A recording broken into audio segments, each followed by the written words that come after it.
ትንሣኤን ስናስብ ምን ጊዜም በህሊናችን የሚመጣ አንድ ነገር አለ። ከሕማማት በኋላ ደስታ፣ ከሞት በኋላ ትንሣኤ፣ ከጨለማ በኋላ ብርሃን እንደሚመጣ እናውቃለን። ሕማማት፣ ሞትና ጨለማ ክርስቶስን አላሸነፉትም።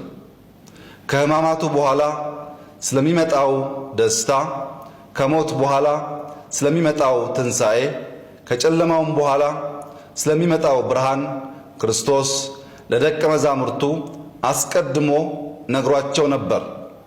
ክርስቶስ ከትንሣኤው በኋላ ለሐዋርያት የተገለጠላቸው በአንድ ቤት ውስጥ ዘግተው ተቀምጠው በነበረበት ጊዜ ነው።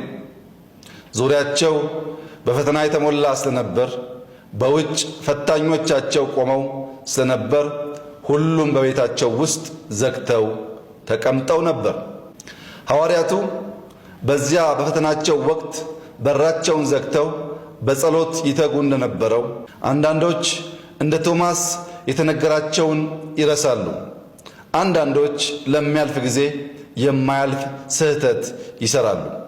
አንዳንዶች እንደ ዮሐንስ እስከ መጨረሻው ጸንተው ይገኛሉ። ሌሎች የለንበትም ብለው ጥለው ይሸሻሉ።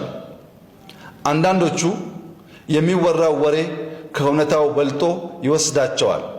ሌሎች በሐሰተኛ ወሬዎች ሳይበገሩ ከእውነት ጋር ጸንተው ይቆማሉ።